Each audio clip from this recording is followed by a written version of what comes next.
دوزخ کی تخلیق کیوں؟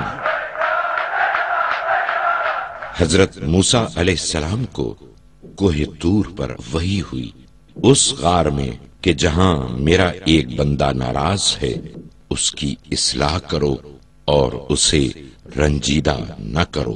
موسیٰ حکم الہی کی وجہ سے وہاں گئے۔ ایک پریشان حال اور فکر میں غلطہ نوجوان کو دیکھا جو گریہ وزاری کر رہا تھا۔ اس طرح سے گفتگو کا آغاز ہوا۔ السلام علیکم اے نوجوان۔ وعلیکم السلام۔ اے مرد، تم کون ہو؟ تمہارے چہرے سے بزرگی اور عظمت کے آثار دکھائی دیتے ہیں۔ اے جوان، میں موسیٰ پیغمبر خدا ہوں۔ اللہ نے مجھے تیرے پاس بھیجا ہے تاکہ تیری اس پریشانی سے باخبر ہو جاؤں اور معلوم کروں کہ کیوں اس خدا سے ناراض ہو۔ میں بلا وجہ اپنے خدا سے ناراض نہیں ہوں، لیکن میں جاننا چاہتا ہوں کہ جب خدا کی رحمت نے تمام مخلوقات کو اپنے سائے میں لیا ہوا ہے تو پھر جہنم کو خلق کیوں کیا؟ میرے خیال میں خدا کی بخشش اس کے قہر سے کوئی مناسبت نہیں رکھتی۔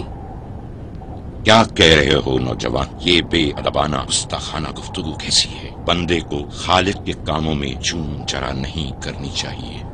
خدا کی جانب سے موسیٰ کو حکم ملا، اے موسیٰ، تمہیں حکم دیا گیا کہ اس نوجوان سے نرمی اور پیار سے گفتگو کرو، نہ یہ کہ ادب کرنے کی تلقین کر کے اس کا دل دکھاؤ۔ یہ بندہ چونکہ خود ہماری رحمت کا مستحق ہے اور یہ جہنم کی تخلیق کا سبب نہیں جانتا، اس لیے اس کو وہ دردناک واقعہ کربلا دکھاؤ تاکہ کچھ خدا کی مصلحت اور رازوں سے واقف ہو۔ پھر موسیٰ علیہ السلام جوان کے نزدیک گئے اور اس طرح گفتگو شروع کی۔ اے جوان، میری ان دونوں انگلیوں کے درمیان اچھی طرح سے دیکھو تاکہ جو کچھ تمہیں دیکھنا چاہیے وہ دیکھ سکو۔ اس جوان نے ایک بے انتہا ہولناک صحرا دیکھا جہاں کچھ جوان خون میں غلطاں خاک پر سو رہے ہیں۔ ایک عظیم حشر سرزمین کربلا پر برپا تھا۔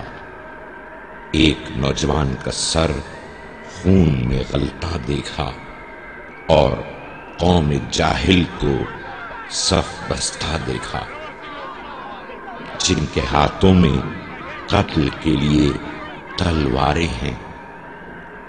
ان کے درمیان کربلا کی زمین پر ایک بے یار و مددگار شخص کو کھڑے دیکھا جس کے قتل پر تمام لوگ آمادہ ہیں۔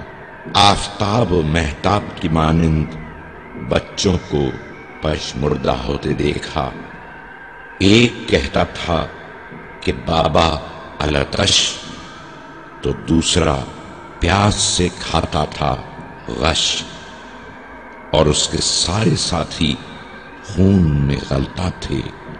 اور نگاہ نہر فرات پر پڑی تو قمر بنی ہاشم کو نہر فرات پر دیکھا، تو کبھی ایک تنہا سوار کو لشکر کثیر کے سامنے دیکھا جس نے نیزے کا سہارا لیا ہوا ہے اور اشک اس کی آنکھوں سے جاری ہیں اور غمزدہ آواز میں کہہ رہا ہے، حل من ناصر ینصرنا۔ اس کے تمام اصحاب اور انصار خون میں آلودہ ہیں۔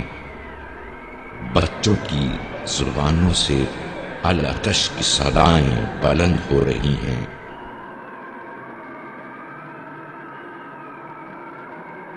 جوان نے جب یہ منظر دیکھا ایک چیخ بلند کی اور بے ہوش ہو گیا، اور جب ہوش میں آیا تو کہا، اے موسیٰ، اے موسیٰ، وہ نورانی مرد کون تھا جو اتنے عظیم لشکر کے سامنے تنہا تھا؟